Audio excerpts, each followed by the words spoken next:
It's showtime. People should not be afraid of their governments. Governments should be afraid of their people. You know, the right to bear arms is because that's the last form of defense against tyranny. Washington is fundamentally corrupt. There are more words in the IRS code than there are in the Bible. Made in America, heard round the world. You're listening to Blunt Force Truth. I'm Chuck Woolery, along with my co-host, Mark Young. And the rocket's red glare, the bombs bursting in air, gave proof through the night that Trump was still there. I mean, this is the kind of stuff you dream at night, isn't it? I mean, seriously. I mean, how, you know, it's fascinating to me, Mark, that that CNN, MSNBC, and the Wall Street Journal, WAPO, all the mainstream media had to key on the word spying from Barr because it became public. And their audiences are the most uninformed, misinformed people in the world. They never heard this possibility of this before. Oh, no. And all of a sudden, the mainstream media is in shock that this got out or it's getting out. And so they have to just, pillar Barr. Because down.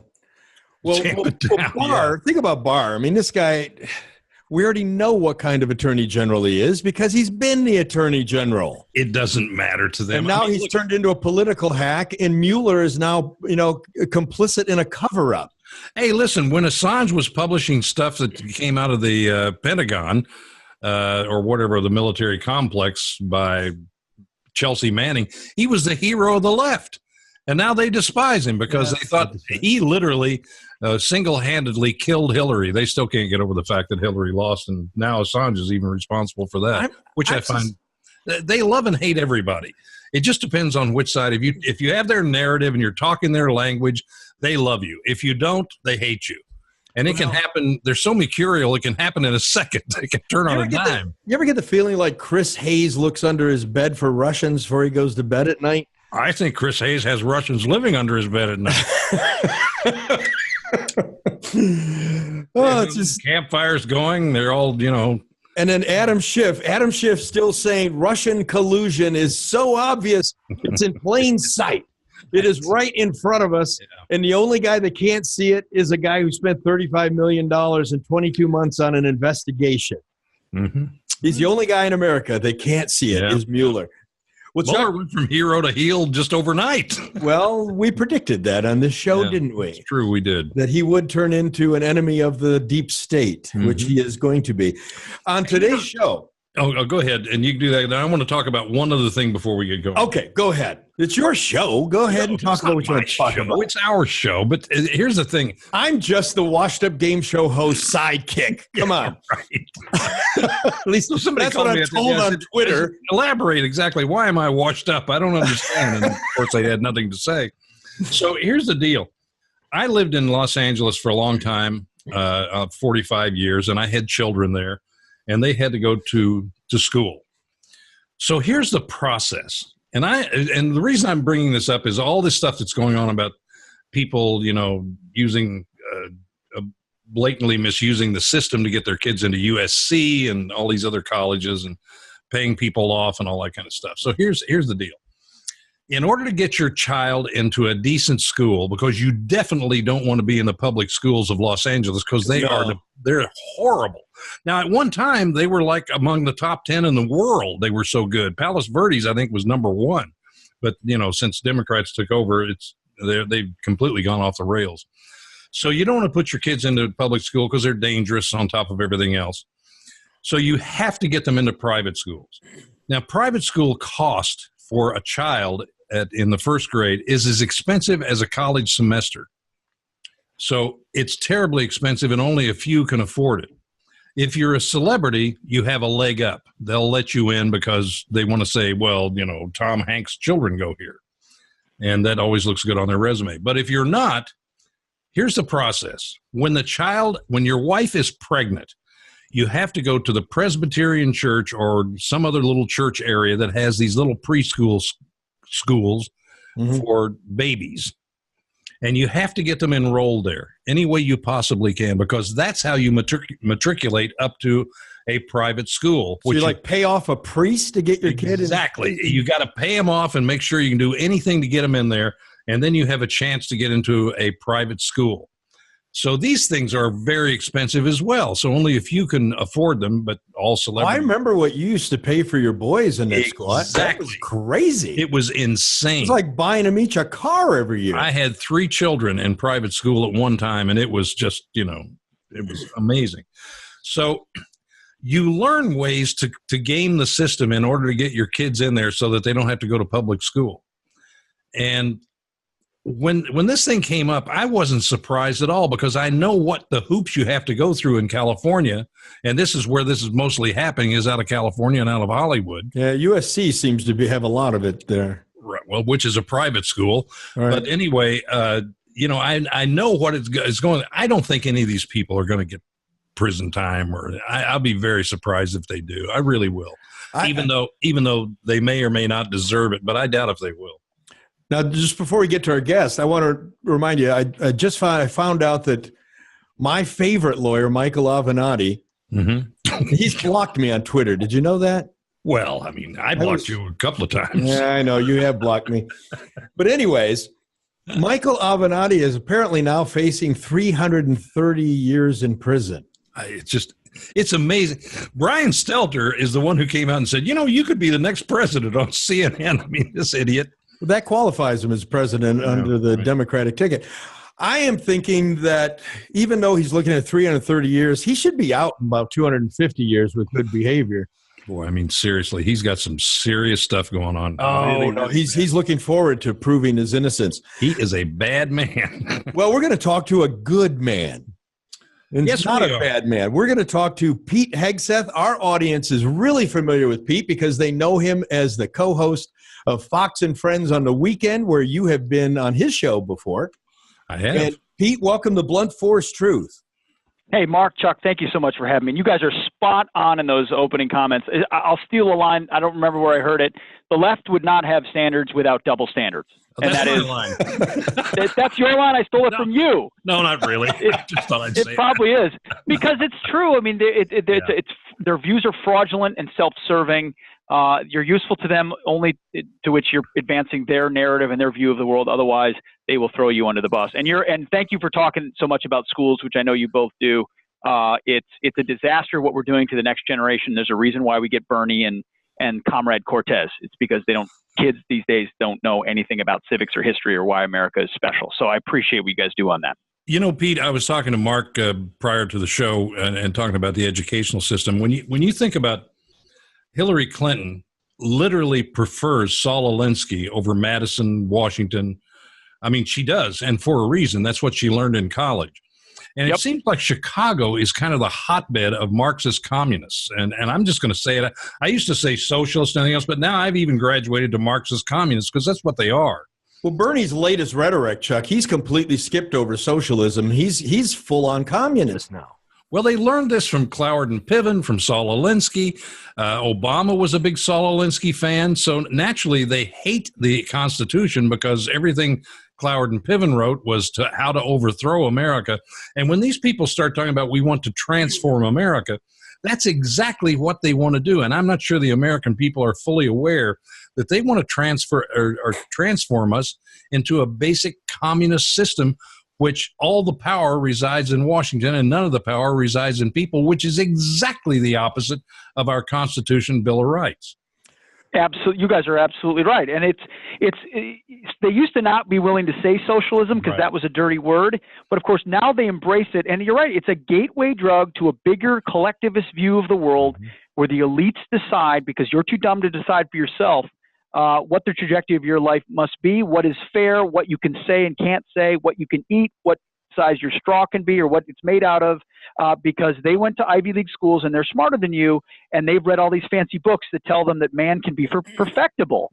And what our founders understood brilliantly is that every government encroaches, and therefore your rights must be endowed by a creator, not by someone who gives it to you. And we're so far removed from those men that stood on a bridge in 1775 over a couple of taxes and said, we're not going to take this anymore. And now we take it every single day at every turn. And Trump has allowed us, and I think taught us, to rediscover the spine of our founding impulse and to stand true to it. The Republican Party would follow his lead. Well, He's taught them one thing: how to fight. And there's still the weasels out there that won't fight. But if you come out of this era with this president as the leader of our party and the conservative movement, and you don't know how to fight the left, you have not been paying attention. Well, it's the first time since Reagan, quite frankly, Pete, and I'm sure you know this, that anyone has even been close to being a conservative as we know what a conservative is. Conservative is one of those words that people throw around and they have no idea what they mean. They think they do, but they don't. The left thinks it's, just anarchists. The right uses it as a tool when in fact none of them are very conservative at all. And it's one of those words that's just been kind of word saladed up where nobody kind of knows what kind of dressing to put on it and make it what they exactly. Seriously, it's amazing how this word has just been so contorted. It's very simple. It's a belief in personal freedom, in individual liberty, combined with an understanding of the timeless truths of our forefathers and of our faith.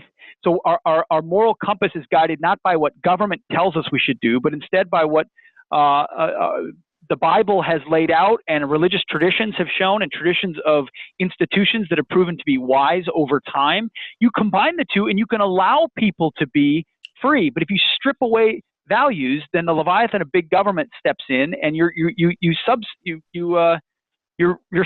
upon that. So conservatism is that, and Trump understands that combination. He's unleashing free markets and free peoples to make choices, but also with a compass that there is right and wrong, up and down, good and evil in this world. And the thing of it is, when I was in Hollywood, I always said, Pete, that if Hollywood was for it, I was against it. And I was 98%, 100%. It made it right easy all the time. The interesting thing about the left is, if you look at what they're assaulting all the time, the Constitution, the Bill of Rights, you name it, whatever they're assaulting, it's what is anti-American. It's amazing to me that people don't see this, and maybe they are seeing it more and more today. Well, Chuck, look at what Bernie's saying. I want to ask Pete this. Bernie is now saying that health insurance is a human right. Well, they've been saying that for a long time, though, Mark. I mean, where is that in the Constitution? Well, they don't need the Constitution.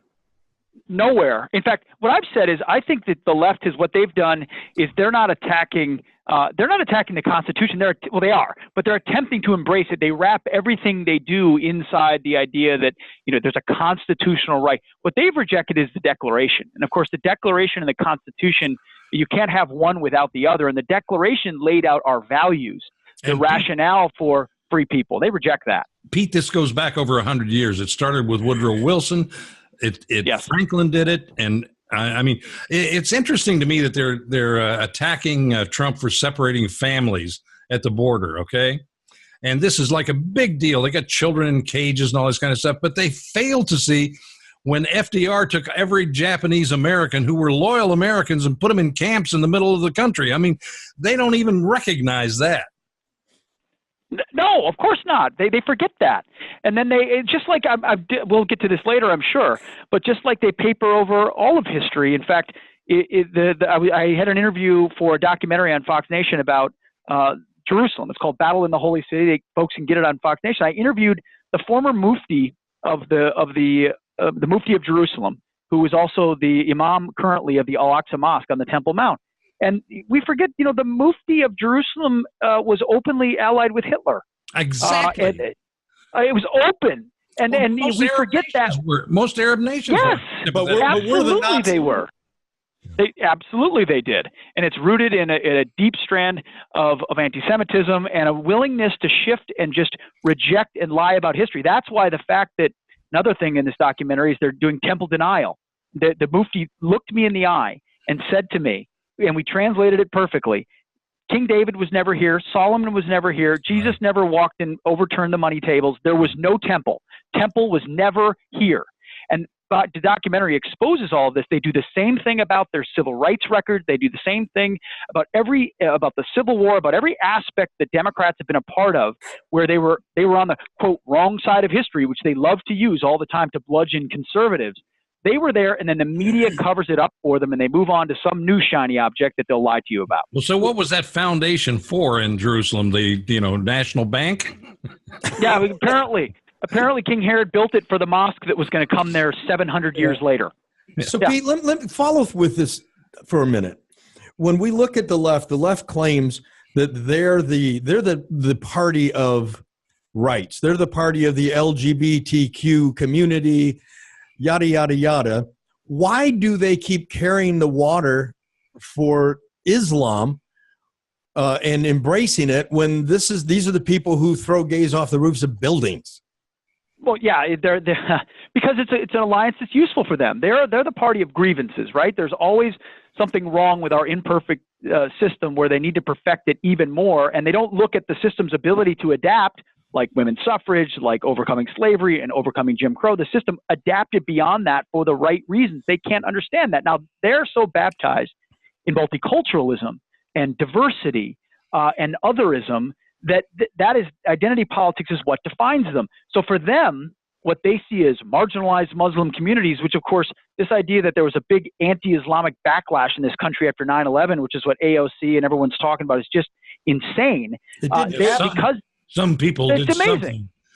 Some people did something. Her tweet this morning compared it to what George Bush said on the rubble pile. This is Ilhan Omar about what George Bush said on the rubble pile. But the thing is, they're so myopic in their focus in what is your skin color? Do you come from a different country? Do you speak a different language? We need to fall over ourselves about that they then happily make accommodations for a very coherent worldview in Islam and the radical forms of it especially, that they say, okay, cover women's heads. Okay, do this. Okay, do that. Okay. And pretty soon you're okaying your way into oppression. And by the end, they're the last ones being eaten. I want to point something out here to you, Pete. You don't know this. Our studios where I'm at is 5 miles from Dearborn. Okay.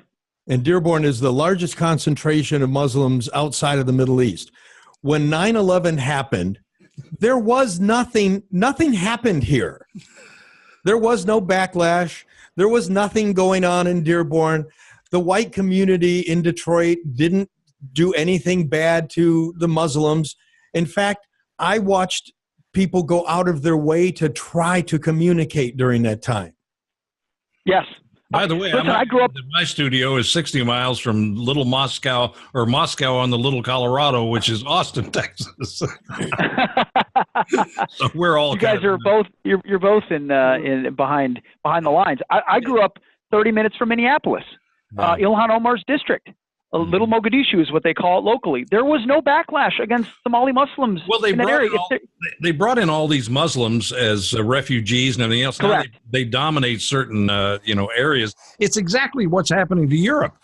I mean, the EU has allowed all these Muslims to come in, change the culture, change everything, and they deny the fact that they do it, but that's exactly what's going on. It's what's going on at our border. By the way, you said something that was very interesting. At least I thought it was.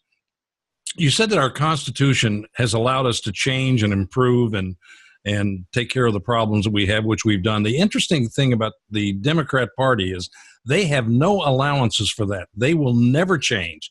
They will never accommodate. They will never improve. We're irredeemable. They just stick with what they have or what they do. Yeah, and seek to transform and tear down our country. A great example of this is Ilhan Omar. She came as a refugee. Her parents were refugees were in a refugee camp for 4 years. Yes, Somalia, the civil war there. We sent troops there to die to help the outcome there. For her. Of course. Then we were good enough to say, please come to our country, come to Minnesota. Our Lutheran charities and others will give you overwhelming aid. We'll give you jobs. We'll give you welfare benefits. We'll integrate you into our schools. We'll help teach you English. We'll do all of these things because America is a good and welcoming place to people of all backgrounds and all faiths, and we always have been. And then she has the audacity to turn around and say America was not what she expected. It was never good for her. And America was, and then she turns around and sort of makes these statements about, Jews and otherwise. There's a lack of gratitude and recognition of how special America is. She is pro-Muslim. She is anti-Semitic. There's no question about it. That's exactly what she is. So she's pushing the Islamic point of view, which is completely contrary to our Constitution and Bill of Rights. It's totally contrary to it. And she's doing it under the flag of the Democrat Party, which just allows her to do that because they're the big tent. They allow everybody in, communists, Marxists, socialists. Now, aren't you grateful that we're on Podcast One because they won't throw us off the air for you saying that? But I will say, listen, she's allowed to be Muslim. This is America. She's allowed to be. But at the same time, we are then allowed to critique the positions that she takes as a result, which are blatantly, openly anti-Semitic, and frankly, she does fundraisers with CARE, and we all know the background of CARE and the connection to the Muslim Brotherhood. Most people don't know the background of CARE. That's the problem. They really have no. And this is the thing that Mark and I are up against all the time, and we're trying to improve is educate. And Pete is too, obviously. Yeah, and it's try to educate people on not just daily news, but who are these institutions? What do they do? Where do they come from? What are they trying to accomplish? Like CARE, like this family in Chicago. Quite frankly, I have to get Glenn Beck credit. I mean, he did this YouTube video that's up where anybody can watch it, and basically nailed this whole family in Chicago that's behind. They're unknown. Nobody even knows their names. I can't repeat their names because I never heard of them before. They're all in a Methodist church that is totally open borders, and they want to flood America with and change the culture, and Soros and all these people are behind them with money, and no one knows who the hell they are. They don't know where it came from, and these things need to be exposed, explored, and talked about. And unfortunately, we're in this 24-hour. You certainly know this 24-hour news cycle where you just don't have time to get into these things and expose them for what they are, like CARE. So true. Well, but everyone knows the name of the Koch brothers, right? A couple of guys that made a bunch of money, employ hundreds of thousands of Americans, and then fund groups that happen to be patriotic, pro-America. I don't love the Koch's view on the border. They're actually not good on that. No, I don't like it either. No, but they've net they've done amazingly wonderful and great things for this country. Yet they are smeared. So podcasts like this are really, really important to spend the time on those groups and talk about those things so people wake up. And I think that's the big service of Trump. I mean, people have woken up to the rigged system across the board. There is no such thing as unbiased journalism. You're not getting it straight ever. And they're all liberals and they're all elites and they all scratch each other's back, and they have the backs of Democrats, and they accost anyone who has the audacity to challenge the system. Well, I thought the Democrats were the woke, though. Aren't the Democrats the awoken people? Yeah, right. Oh, they're woke. You guys are not woke, by the way. No, at all. That means, you are asleep. I'm awake. Absolutely. Pete, we want people to get to know you. Let's get to. I just want to say this one thing before, and that is the left, journalists on the left, would normally be in support of Assange. He's one of them. You would think so. Well, no, in the past they've always been that way, but they're certainly not for him now. And I have real mixed feelings about Assange, like everybody else. But since he was on, against Hillary, so to speak, they think, then he's the new enemy. But as Mark said, Pete, everybody knows you from the morning show on Fox and Friends, and we appreciate your point of view. And I don't think anyone understands or knows about your history because you're very quiet about it. And I'd like for you to give us a little biography, if you don't mind, about where you came from, how you got to where you are, some of the things you've accomplished in your life. And this guy's a military hero. Yeah, toot your own horn. Come on, Pete. Well, I don't like to, but I will. If Chuck Woolery and Mark Young ask me, I'll do it. I grew up in a small town in Minnesota, and my dad was a high school basketball coach. I went to public school. All I cared about was basketball till the age of 21. And I'm a short, slow white kid, so I was a point guard. You were not Bob Cousy of the Celtics. I was not Bob Cousy, but I was good enough. I actually went to Princeton to play basketball. I sat on the bench for 4 years, but when I was there, I ran the conservative publication, and I also did ROTC. So that's how I got into the military. And I went into the National Guard straight out, but that was right after 9/11, of course. We all knew we were going somewhere. And I went first to Guantanamo Bay. I was a guard there for a year when there were about 700 detainees. I was a platoon leader of an outfit out of New Jersey. And then I volunteered and joined the 101st shortly after that, and went to Iraq as a platoon leader and a civil military operations officer for a year in Baghdad and Samarra. And that was right after the bombing of the Golden Mosque in Samarra. If you remember, I woke up to that explosion that morning and, totally changed the war. I came home from that very convinced that we could win the war, but also convinced that the strategy we were using was not successful. We needed more troops and a more flood the zone, which is exactly what the surge was. So I got involved in a group called Vets for Freedom at a very early stage, became the executive director, and we led the charge on Capitol. I was a fan of Petraeus. We stood up for him during the testimony. We followed him and bolstered his claims of success on the ground, which were very real at the time. The strategy was working, even though Harry Reid said the war was lost. And so as this kid with no connections on Capitol Hill, I showed up and ended up doing all these rallies and bringing vets to Capitol Hill and fighting for the surge. And the surge did end up working. Now, unfortunately, Obama gave it all away. Right. After that sort of advocacy work, I did a master's at Harvard in public policy. I also deployed to Afghanistan, where I was a senior counterinsurgency instructor in Kabul from 2011 to 2012. And then we came back after that and kind of formed a number of vets groups into something called Concerned Veterans for America, which was a group fighting for reform at the VA. And we're really proud of the work we did there, kind of the precursor to what the president has done, exposing that single-payer government-run system for what it is and fighting to give veterans choice. And throughout all of that, I did a number of hits on TV. I had never done TV before. How were you making a living during all this time? I got paid to run these advocacy groups, so we had to raise money, and I was able to draw a salary, and also was, it was in the military, so during deployments and all of that. But it was, for me, it's not about I wish I'm a pass-through company at this point, all the money that I make, but it's never been about that for me. It doesn't motivate me. What motivates me is fighting for this country in whatever door God opens and opportunities present themselves. So I happened to get a chance to go on Fox. I happened to chance to guest host on the weekend show. That was when Tucker was still there and Clayton. Right. And so that was neat. And apparently it went well enough that eventually I landed on the gig on the weekends and get a chance to comment on stuff. Wrote a book called In the Arena, came out in 2016 that I'm pretty proud of. And now with Fox Nation, we're able to do the kind of long form stuff you're talking about.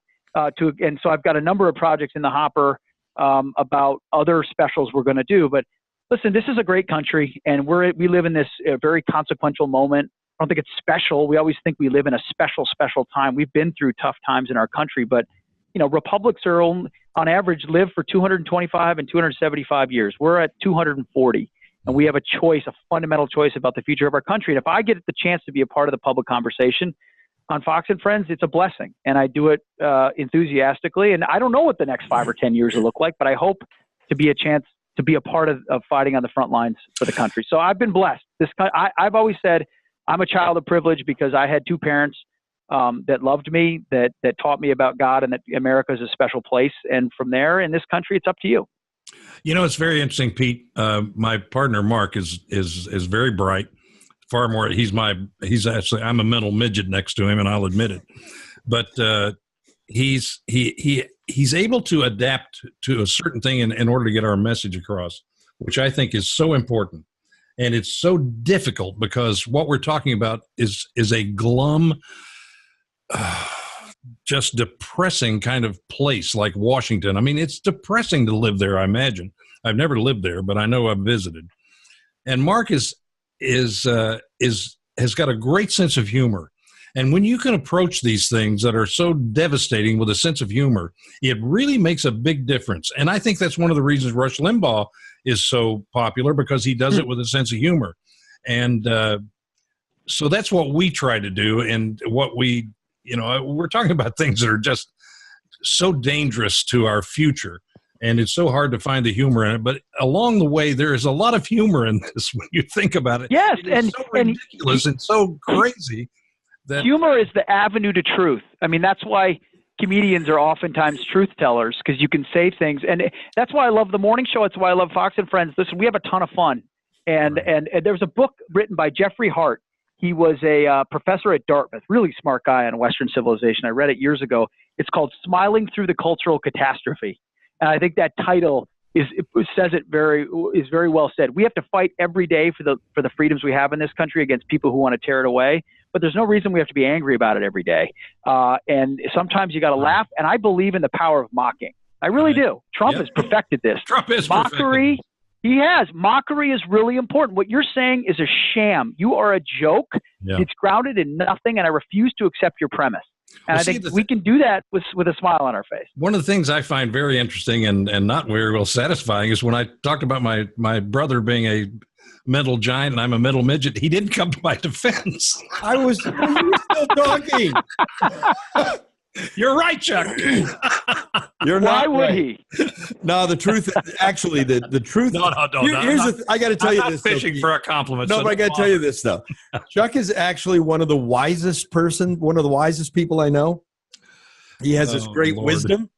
And what makes him so interesting, Pete, is he has this great wisdom and great knowledge and a naivety that is almost childlike sometimes. Yeah, I am naive, I'll admit, but I'd rather be that than cynical. So, I am too. I'm with you, Chuck, on that. I got to say, I've always.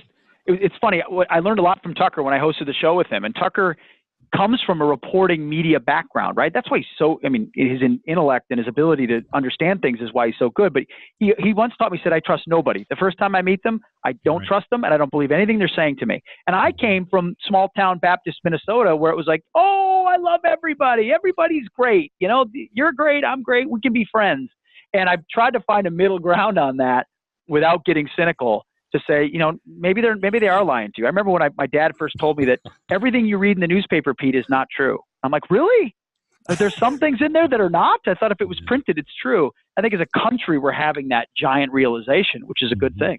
Now, everything on the internet is true, though, Pete, just so you know. Oh, yes. Especially Twitter. Yes. So, Twitter is this home for liberalism. I mean, it's violent, filled with them and vile, kind of nasty people. And I'm on there. I've got my little 500,000 people who follow me, and Mark's got his group that follows him. But boy, I mean, I spend all day blocking people because they're not well thought out comments, Chuck. People are so angry. They're so angry. They are angry. And ad hominem personal attacks is their default.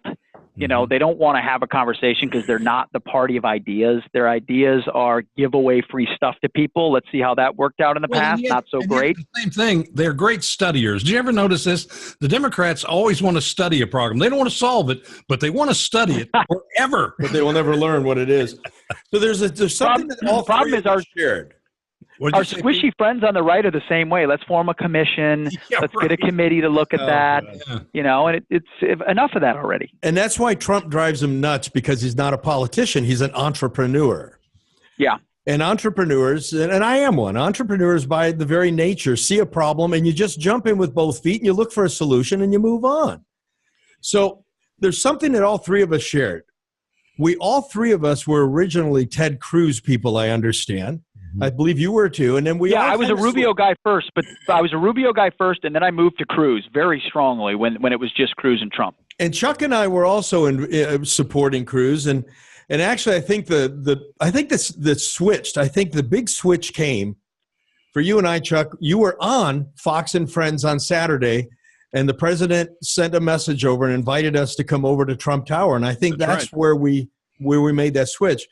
But Pete, are you shocked as we are, by how unbelievably conservative Donald Trump is? Because Chuck and I didn't see that coming. I never saw that coming. Yeah, you know what? I'm not. I won't say I'm shocked. I think I would have said shocked 2 years ago. And the reason is, I think to be a conservative today is to be a patriot.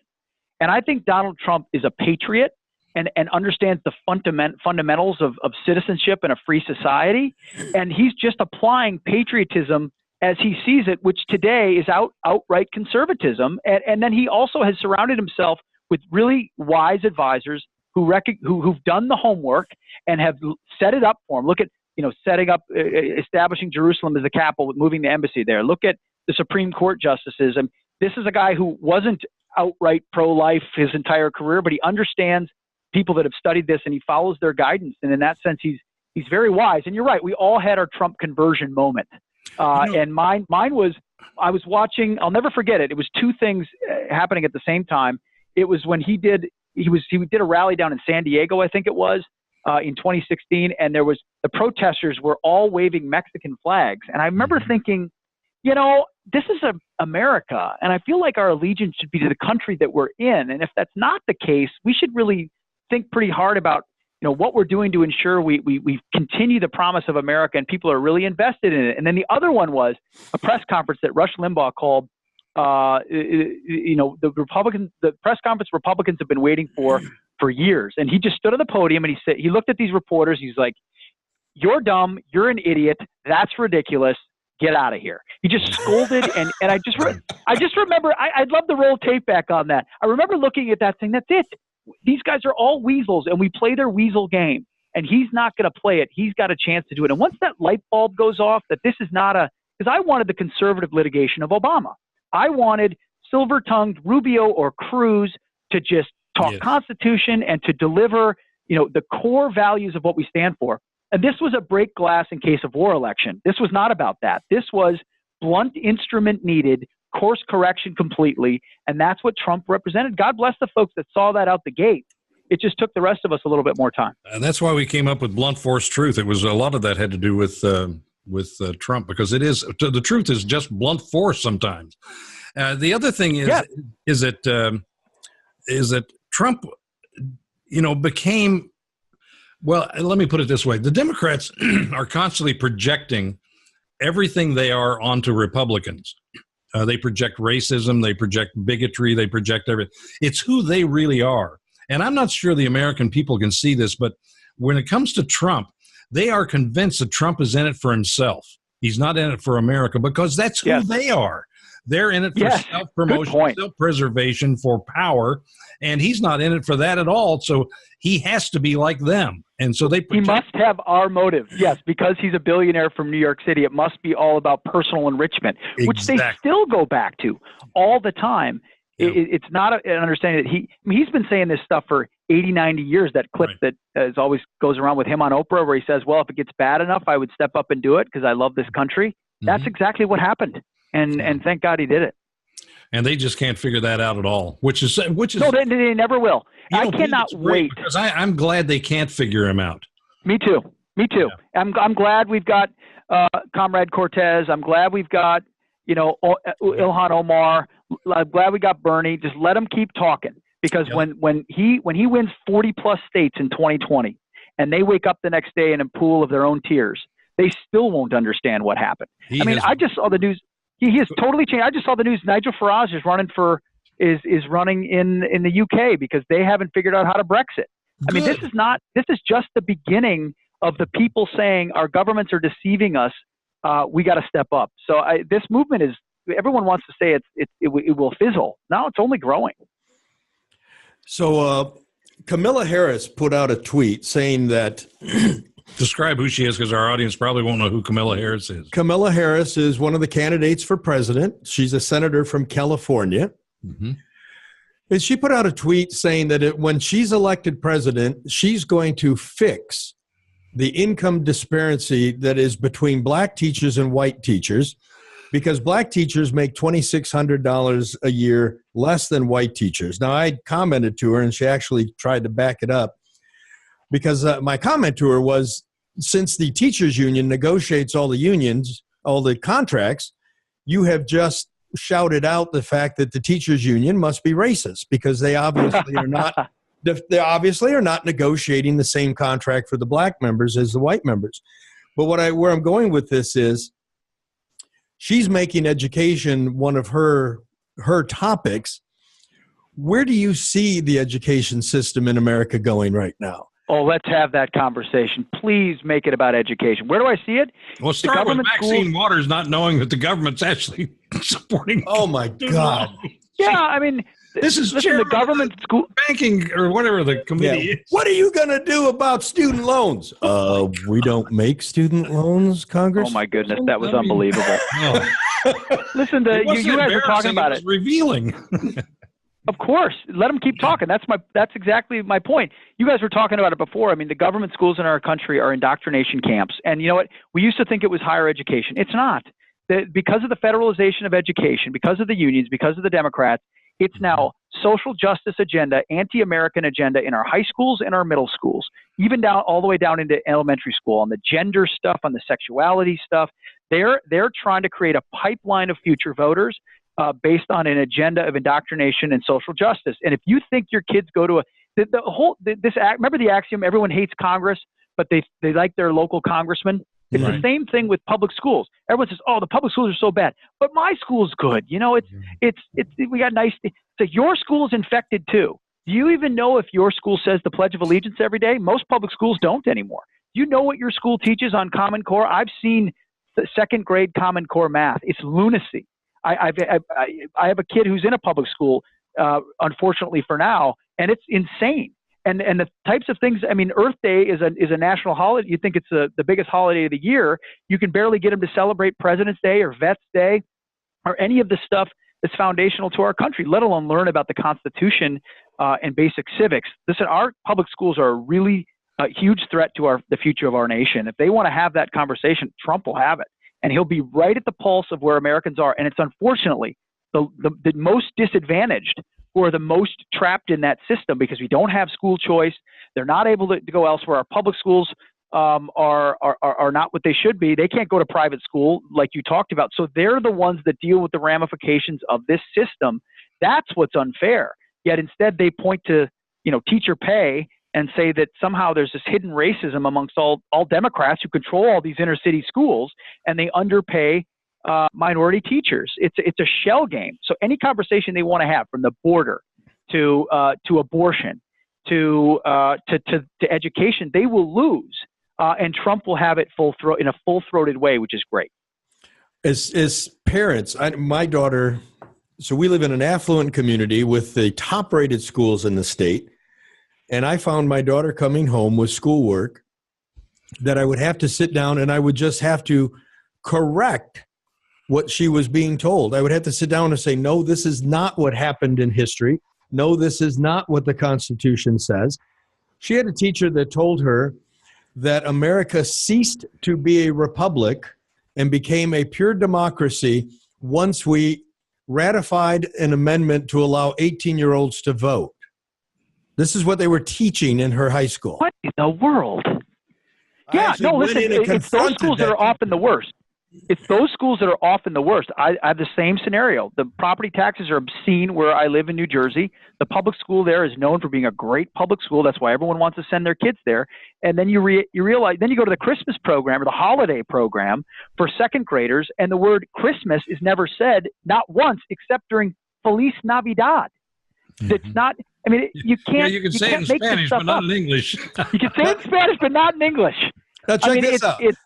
That teacher said to me, well, you must not have went to school here. And I looked at him and said, no, I'm not an idiot. That's why I don't believe this.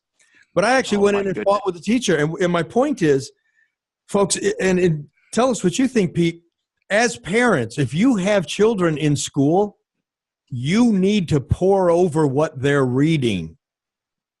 You have to. You need to go over this stuff and tell these kids, no, this is not what is reality. This is not right.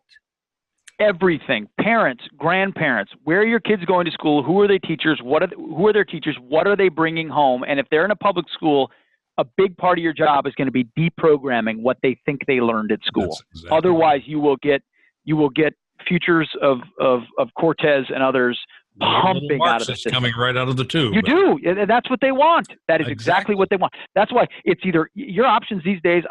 3 of my kids go to a Christian classical school. It's either Christian classical education, some form of private education, but a lot of these private institutions are no better, unfortunately. Some are worse. Or you got to homeschool your kids, or you got to find other avenues through which they get these values, because they're not. It used to be that you absorbed American patriotism through our public institutions, which was, even if there was a left or a right, they were largely osmosis of that's all gone. It has to be intentionally done, or our kids will not know our past and our history. I can remember growing up. I mean, of course, this is a long time ago, but when I was in grade school and high school, there were 3 things in the classroom that are not there anymore. Was that like a one-room schoolhouse, Chuck? No. All right, I'm just checking. Long ago. All right. But there was a picture of Washington, there was a picture of Lincoln, and there was a flag. And Lincoln was currently the president at that time. Every single question. Oh, man. Oh, this is, I mean, you get close to 80 and all of a sudden, All right, carry on. It's all out the window. Yeah. No, you're exactly right. Those are all gone. In fact, instead, when they teach the history of the founding of our nation, there's a big emphasis on what a scourge slavery was and how bad these slave owners were. And and that's what they focus on, as opposed to an understandable. Everything's bad. That's a predicate for everything is bad. Right. Correct. Absolutely. And therefore America was never great. I mean, that's what we're going to have. The 2020 election will come down to make America great again, or keep America great, versus America was never great. That we are litigating America. Forget about marginal tax rates and Medicare for all. Those are all vehicles by which they deconstruct the exceptionalism of America, because they can point to sins. He who casts the first, who is without sin, please first cast the first stone. That's part of what I love about Tucker's show. He always calls out the hypocrisy of the moral outrage of the left when they're always guilty of the same things or worse, but they cover up for each other. Right. Well, I remember when, I've known Geraldo since the 60s. We kind of started at the same time. And he and I are friends. I don't agree with most of the things he says, but he was talking about Clinton, and this was a family thing, this whole, immorality with Clinton and what he'd done in the White House. And he was fighting for that it's personal. It has nothing to do with the nation and all this kind of stuff. And yet at the same time, when you turn around and lay it on Trump, it's national. It's not personal anymore. They just switch. I mean, they switch it up all the time and claim moral superiority, and it's just a joke. It really is. It's a joke. But it's a joke, and it's our job to get the biggest megaphone we can to the most people as often as possible and speak truth. If in this era of Trump, if you're not able to speak truth without mincing words, you are missing your moment. There's a gigantic shield. We don't understand how much he's emboldened patriots, to be honest. But to the left, that makes me a white nationalist or a racist or a sexist or a homophobe. I say throw whatever label you want at me. They're all garbage. They're all not true. It's how you put me in a box to try to silence me. And I will refuse to live in your game. And you guys do that on this podcast. I do the best I can on Fox and Friends. And thankfully, we have a president that punches back better than they can ever punch. It's interesting. If you go back 70 years, as old as I am, there were people who were writing about the future of this country and the future of our democracy and warning about all the things that are literally happening today. I mean, 1984 was all about that. I would suggest and try to get people to please read Cloward and Piven. Please read Saul Alinsky. Please understand that these are heroes of the left, and if you can read them and understand you will understand what's going on today and what transforming America is all about. It's transforming America into something that is totally un-American. And I don't know whether people will do that or not, but I guarantee you if they do, they will be well armed. I've read Rules for Radicals about Saul Alinsky. You have to, it's a must read to understand them. They try to isolate individuals and then impugn their character, discredit them and destroy them. And that's how they continue to advance in their cause. And our job is to not let those things work and to fight. It's the only antidote is to understand their approach and combat them. You just remind me, I got to reread. You're a military guy. You've got to identify the enemy. You have to identify them, know who they are before you can actually effectively fight them. Yes, you have to isolate them, and then you can close with and destroy the enemy. But until you know and study what they do, you're a sitting duck. And most Americans have assumed that patriotism is the norm, or love of free markets is the norm, or individual freedom, limited government, and they just kind of assumed it. They think that the Democratic, and I don't lump all Democrats together, but I'm going to say the Democratic leadership, Democrats in Congress, I think most people think the Republicans and the Democrats are all American and they all love the country, but they have a different way of getting there. No, these people do not love this country. Yes, I agree with you. It's unfortunate that we have come to that point. John F. Kennedy today would be a conservative Republican. I mean, there was a different strand of love of country that came from our founders all the way through the greatest generation and continues with a great – the reason Trump will get reelected is because that reservoir of patriotism still runs deep. We've lost the culture. We've lost Hollywood. We've lost our educational institutions up and down. We've lost all of news except for Fox podcasts and talk radio. Yet we're winning elections. My big fear, the big question is Trump a leading indicator? Is he an indication of a ability for our country to be renewed, or is he the last gasp of the political quarter? I've where worried about that. I just don't. I think that is an open question, but right now it's strong enough, and the left is so rabid that we will live to fight another day. You've just reminded me. I need to reread 1984. It's been a while since I've read that. Yeah. I feel like we're living through that right now. We are literally living through that. But I tell you another interesting point, and that is if you go back 100 years to Woodrow Wilson and then follow it with FDR and people like that, we think that today, because of Trump and what's happening with his soft coup, that it's the first time it ever happened. It's not the first time. The IRS and the industrial complex of the deep state has been used against an opponent. It's been happening for a long. Woodrow Wilson did it. FDR did it. There was a guy named Mellon, the Mellon Banks.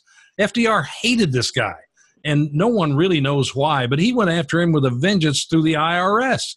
He used the IRS to go after him, and they both had several things in common. Woodrow Wilson wanted to stack the Supreme Court. He wanted to get rid of the Bill of Rights. He wanted to change the Constitution. FDR went through the same thing, and people they just don't know this stuff. It's been around. No, they don't. Democrats and some Republicans have been doing this for a long time, weaponizing the government against their opponents. Absolutely.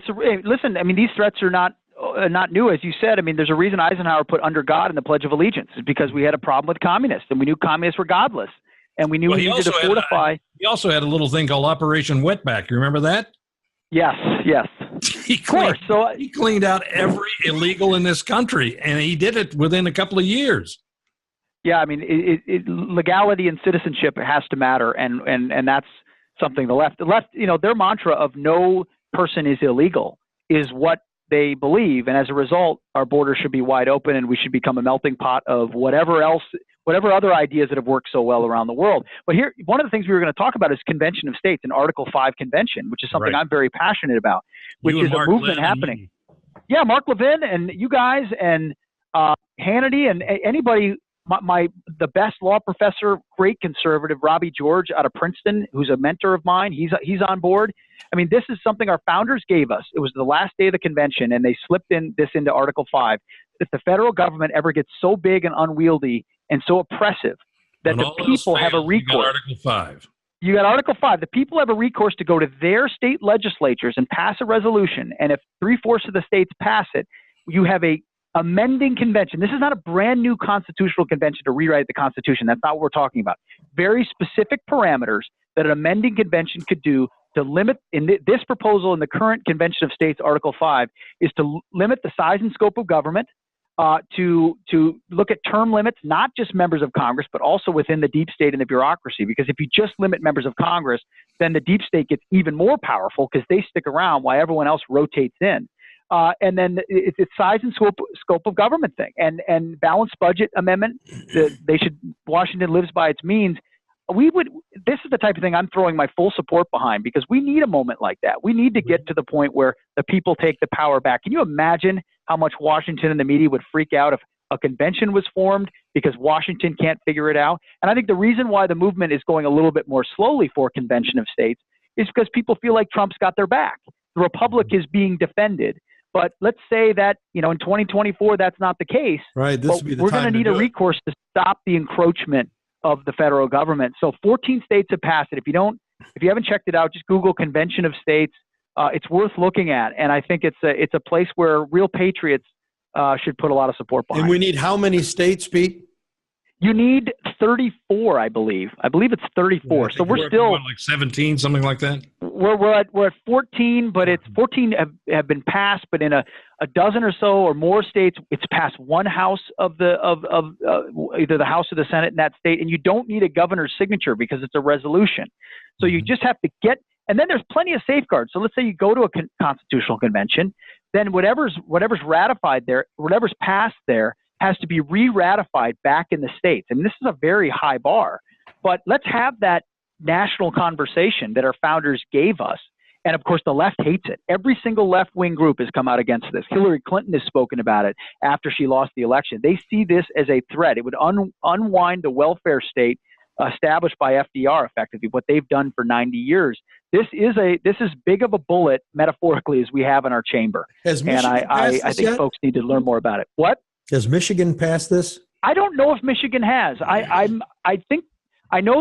believe there's been committee debates about it. I don't know how far it is. You should check it out. What's so great about this what's great about this movement is if you want to save your country, go lobby your state rep or your state legislature, which everyone can do. Everyone can get motivated around. It's a perfect movement because you've got local action with national consequence to save the country. So if folks don't know about it, check it out. ConventionOfStates.com. I we believe have a legislature that Texas here that can do probably has.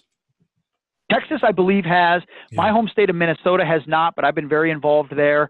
It's state by state. And there are people out there on the right, Phyllis Schlafly types and others, former Birchers, who are saying, "Oh, this will blow open the Constitution and it'll be a runaway convention." Mark That's not what it is. For the longest time, you live up to it, Mark. You did, didn't you? You What's were that? at the convention of states. I remember you talking. I was against an open convention. Right. Yeah, this is not an open convention at all. Very limited in the parameters. States can recall their delegates if they don't like what they're doing or what's being talked about. There's a lot of safeguards here. I would never be for an open convention, but my goodness, I think our founders would look at our moment right now and say, if you guys can't stand up and do something big, then you don't deserve the republic we gave you. Yeah, Michigan has not passed it, but we have a legislature here that I think would, and I'm going to get involved in that one, Chuck. So I may call on your help to. We're about out of time. Pete, I got to ask you one thing because you're in the news, you're on the news all the time. You're surrounded by news people at Fox. And I'm really curious about this because every conservative on Twitter that I talk with, every conservative off Twitter that I talk with, we have one thing that sounds like a drum beat that everybody's kind of sick of, but I find it so interesting because the left is so good at wordsmithing. And one of the things that I find interesting, I don't like it, but I find it interesting, and everybody on Fox uses this term, and I'm wondering why they default to it, and that is democracy over republic. Why don't we talk about our republic instead of framing it as a democracy? Because it is. I never say democracy. You're totally right. We should never use that word. That's not what we are. I love Tucker like you do, but he says it over and over again. And so many people on Fox do say it over again. They don't use the word republic. And I wonder why they default to democracy. I would guess with a guy like Tucker, it's habit. I'll mention something to him about it. Something someone said to me at a diner. Because that's it's true. But think about it. We all have our own habits. So 3 years ago, someone came up to me at a Fox and Friends diner 2 or 3 years ago and said, "Why do you use the word mainstream media? There's nothing mainstream about them." Yeah. And I've stopped using it. I will never use it ever again. They're not mainstream. That only puts us down. So what? We're the fringe guys? No. They're not mainstream at all. They're the left-wing media. They're the legacy media. They're whatever you want to call them. But don't call them mainstream. I think we have to be very intentional about our words, to your point. I agree. I'm gonna start watchdogging that. On top of that, I must say that most people have no idea what the distinction between a democracy and a republic is. They really don't know what it is. And let's just encapsulate it in the simplest form, which is the Electoral College. I mean, states are democracies. Senators are elected by democracy since they killed the 17th Amendment. Thank you, Woodrow Wilson. And all Congress it's a democracy. So it's very confusing. It almost gets to the place where you have to explain the difference between small d democracy and a large R republic. And I would rather default to republic than small d democracy. I agree. Now it all makes sense. Full circle. No wonder the Democrat Party's a sham. Their name is a sham. Exactly. Democracy is their name. But look what they want. I hadn't thought about that before. They literally want a democracy. Well, calling someone a Democrat was a pejorative pre Andrew Jackson. That was a way to insult someone. Yeah, and they hate federalism too. They hate the idea of federalism, of states having control, which is also an aspect of a republic. Somebody's going to turn to someone and say, "Why do you say republic instead of democracy?" And then you'll have to explain it. I want to hit Pete with one more question before we let him go. Sure. So are the wonderful former congressmen losing to the Senate Beta O'Rourke? I can't but call him Beta O'Rourke. His groupies will be beta males. Yep. Exactly. He is a beta male. And I got to tell you this. A woman sent me a direct message and she said, I can't say this publicly, but I work at a public library, and Beta O'Rourke, or she said Beta O'Rourke, came to our library and he kept standing on our furniture and we couldn't get him off of our furniture. And it was so rude that we were trying to get him off the front counter. And I've noticed that he jumps on everybody's furniture. But I know, anyway, but you know what? That shtick is getting so thin. He's plummeting in the polls because people are not looking for a bro candidate. He's an empty suit. So here's what I think is hysterical, and this is why I bring this up to you. Beta, which I always say when you look at that Robert Francis O'Rourke, he sounds like Central Planning just sent him down to play the priest in Going My Way. But anyways, he's now saying that he's the candidate of the VA. Oh, goodness. Oh, garbage. I mean, I don't even know if he was on the VA committee. Maybe he was. But if he's going to be the candidate of the VA, he's going to be the candidate of the VA the same way Bernie Sanders was. He's the former chairman of the Senate VA committee. And all Bernie ever wanted was more money. That's it. That's it. And he fought every single reform. Fire employees at the VA, he fought it. Give veterans choice, he fought it. So everyone will jump up and down and say they're for the vets, but that ruse is over too. We've funded that thing to the tilt, even with, and there are 7 million vets that use the VA. We spend $180 billion on that department. It's the second largest department in the federal government. They have 400,000 employees. They're twice the size of the Marine Corps. Yet that 7 million vets cannot get timely or quality service. And you know what, even more? 75% of vets that use, or of the vets that use the VA, they get 75% of their health care elsewhere. They usually have private insurance. They go somewhere else for the private care that they can get, and then they use the VA when they have to. And you find me one 9/11 vet that wouldn't like the choice, and I'd like to talk to them. It's an institution.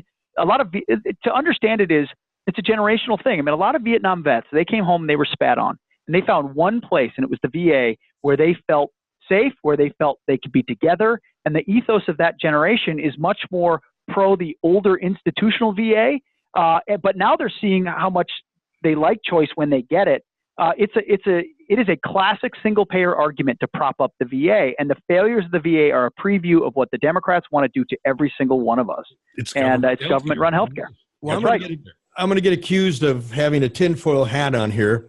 Not the first time, but Beta is claiming that his way to fix the VA is that he wants to have mental assessments done on every person that comes in. And to me, I'm suspicious of anybody who thinks that the thing you need to do is to do a mental assessment on me when I walk in. What a proliferation of the stigmas that we're trying to avoid of every vet. That I'm a ticking time bomb and a broken vessel who can't think for myself and make decisions that are best for me. They can't even do the mental health assessments they're doing right now, and they give guys a bag full of pills and get them addicted to opioids. I mean, that is an absurd way of looking at it.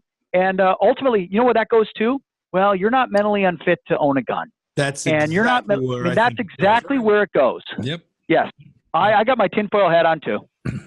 So is anybody ever going to do a background check on Buttigieg or whatever his last name is? Buttigieg. Yeah, is anybody taking the time to do a background check on his parents and who they were? You can't do that because he's gay, so you're not allowed to do a background check on him. Well, I mean, his father was a Marxist professor at Notre Dame. I mean, let's be honest. That's exactly what he was. I mean, this guy cuts against the grain enough that he is the flavor of the month, and maybe he'll catch on a little bit of steam. I don't know. But the field is so vapid. You know, Cory Booker, Amy Klobuchar. It's so boring and vapid when it comes. I mean, Robert Francis, all these guys. That a guy like Pete Buttigieg, who can string a sentence together, rockets in the polls. I still think, though, guys, if you want to take this bet, I'll give you the field. Give me Bernie Sanders. Any amount of money you want to bet, I'll take that bet. Because I think Bernie's going to be the nominee. I mean, right now, the Democratic field looks like the cast of Blazing Saddles. I mean, it's. I mean, they're all just lunatics. They're out. Listen, there are 5 Blazing Saddles. That was awesome.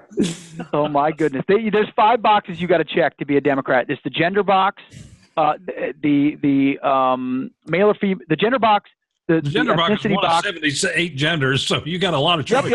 Yep. There you go. Start wherever you want. The ethnicity box, the how much do you hate Trump box, how progressive are you box, and the authenticity box. And I think authenticity is a big one. That's why Bernie's where he is. People think he's authentic, even though we all know the real story. And a guy like Mayor Pete checks that box pretty well too. So here's another word. Here's another word, Pete, that I think that the mainstream, not mainstream, but Fox and right wing, whatever you want to call it. I don't think they're right wing, but anyway, media like Fox and other media, even like us, don't really explain. Patriotic media. And that's the word progressive. Most people have no clue where the origin of progressive is, who Hegel is, who Engels and Marx are, who the guy from Italy, I can't think of his name, Giovanni Giantelli, who nobody even knows about, the father of fascism. No one really connects the dots on all this and says, these are progressives. These are who these are who they want us to be. And it is totally, progressivism is the mother to socialism, communism, fascism. Everything on the left that they project on the right is what a progressive is. And by the way, all these people we call rhinos in the Republican Party were really old Teddy Roosevelt progressives. It's true, and no one understands this. I'm a big Teddy Roosevelt fan for a lot of his basic ethos. Sure. But if you understand what Teddy Roosevelt also did, you understand he was the beginning of the growth of progressivism, of the government bureaucracy. I mean, this guy gave us a lot of problems. Yeah, and I really think people. I just think you have to understand history in order to know where you're going, and what you're up against, and what you're looking at, and what people are claiming they are. I mean, and uncover the ruse of the moment. Coolidge. They were all progressive until Calvin Coolidge came along, and then they had to change their name to liberal, which they completely distorted and ruined that word. So, I mean, it's really important to know this stuff, don't you think? Yeah. It's everything, and that's why they're focused on the schools and Common Core, and it is so fundamental to them. They have to perpetuate the lie, or perpetuate the deception of the goodness of their ideas. And that's why they hate Twitter. That's why they hate Trump. This whole Trump blows it open. This whole Marxist movement on the left came out and was birthed in progressivism from over 100 years ago. It's nothing new. It's just out where people, it's out in front of you, but people don't really understand it. And that's my problem. If you understand it, you can deal with it. If you don't understand it, then you can be subject to be swayed by it. Amen. Well, Pete Hegseth, Chuck, this is the most fun interview. What a great interview, Pete. You're just wasn't as fun. You really are. Well, no, you guys are great. Thank you. And you guys gotta come back to the show soon. I'm gonna talk to the producers. Okay. Anytime. But it's always fun to sit on the couch with you guys. It really is. It has been so fun having Pete on. Pete Hegseth's Weekend Fox and Friends, which is, by the way, not that there's anything wrong with the weekday Fox and Friends, but the Weekend Fox and Friends is the only one I actually watch. Oh, man. Well, I will not tell Brian or Steve or Ainsley, but we appreciate that. Thank you. It's been awesome. If you enjoyed the show, don't forget to leave us a great review, a 5-star review over on iTunes. And, of course, you can now get Blunt Force Truth on the Podcast One app. So don't forget to get us there. My friend Norm Battis. Chuck, take us home. Hey, listen, Pete, want to thank you so much from the bottom of my heart. We really enjoyed it. I know our audience will enjoy it. And look forward to seeing you again, my friend. Likewise. Thank you both. All right. We'll see you.